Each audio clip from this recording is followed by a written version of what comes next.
Life is about choices, particularly financial ones. If we make bad financial decisions, our circumstances will likely be a reflection of these decisions. If we want better results, we need to make better, smarter money decisions. But what causes us to make bad financial decisions in the first place? In this video, we discuss about why we make bad financial choices. Emotions. When it comes to money, greed and fear are the most often referenced emotions that are known to trigger bad decisions. As we know, when stock markets fall, investors panic and tend to sell shares to avoid losing more money in the short term. Greed, on the other hand, can lead investors to turn to Ponzi and get rich-quick schemes fueled by desire to make as much money as possible in the shortest time. While fear and greed can lead us in the wrong direction, they're not the only emotions that our rational brains are susceptible to. Anger, such as that experienced in the acrimonious divorce, can lead embittered spouses to make disastrous financial decisions. Feelings of sadness and emptiness can lead people to indulge in retail therapy in an attempt to fill an emotional void. In the race against the Joneses, jealousy and envy cause many people to live a more expensive lifestyle than what they can afford. The link between depression and debt is well documented, as debt can make one feel hopeless and low on self-esteem. Depression compromises a person's ability to make clear and rational decisions, and in fact can lead to lethargy and total inaction, which in itself can be a bad decision. Emotions play a much larger and bigger role than we tend to acknowledge, with many financial problems being mathematically simple to resolve but complicated by human emotions and feelings. Financial fatigue. According to a recent World Bank study, poor people are likely to make bad financial decisions because they are compromised by what is referred to as financial fatigue. Their constant day-to-day financial struggles impact on their psychological resources and can result in bad decision-making.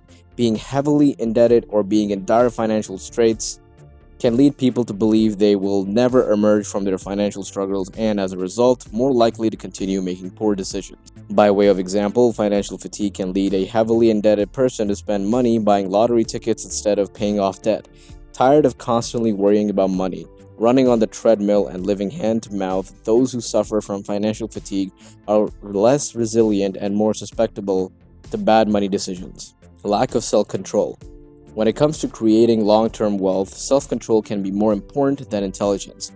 Being able to defer gratification involves extracting oneself from the current desire and focusing on some greater reward in the future. Exercising self-control involves planning and thinking ahead to what might be and then weighing in against the opportunity that presents itself at the moment. Being able to plan, think ahead, weigh up about the opportunity cost, and delay the gratification is a key predictor of success later in life. Impulse buyers and compulsive spenders are unable to make the connection between how their expenditure at the moment is, in effect, a withdrawal against future financial scrutiny. Impulse buyers and compulsive spenders are unable to make the connection between how their expenditure at the moment is, in effect, a withdrawal against future financial security. Our culture of consumption has increased impulse spending as more and more consumers connect pleasure with purchase, despite knowing that the purchase has probably had a bad financial decision. Poor financial literacy. The failure to grasp and understand key financial concepts is another factor that can lead to bad decision-making.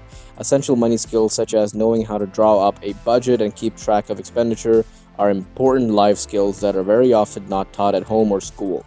Not understanding how compound interest can work either for or against you can lead people to buy on credit without a full appreciation for what they are paying in the long term. A lack of understanding when it comes to investment risks and rewards can result in people keeping their money in low-return investments that don't keep pace with inflation over time. Not knowing one's consumer protection rights can result in individuals not asking for refunds or replacements or being taken advantage of by big business. Biases. Behavioral and cognitive biases present real challenges to building wealth, and the truth is that we are all susceptible to them. Depending on our investor personality type, biases can affect the way we think or act, which in turn can lead us to make poor decisions. Cognitive biases, such as confirmation bias, are emotional and affect the way we think or feel, whereas behavioral biases, such as herd instincts, affect the way we behave in certain circumstances. For example, you may believe that cryptocurrency is the best place to put your money and then actively seek out information that supports your view.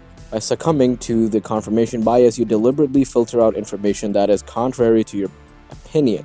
Focus only on the information which reinforces your belief in cryptocurrency.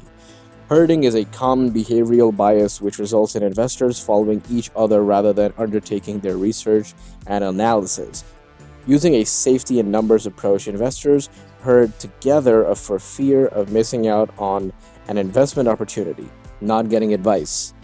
Not seeking sound, independent financial advice and attempting to go it alone can also result in poor financial decisions. Financial planning, which includes tax, retirement funding, estate planning, risk protection, and investing, is a highly complex field to try and navigate alone.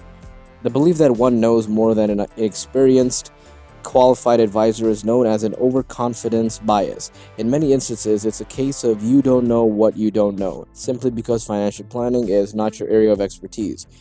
Although you like to think it is, overconfidence is demonstrated daily by investors who attempted to time the markets, despite the overwhelming evidence that it is rarely a successful strategy.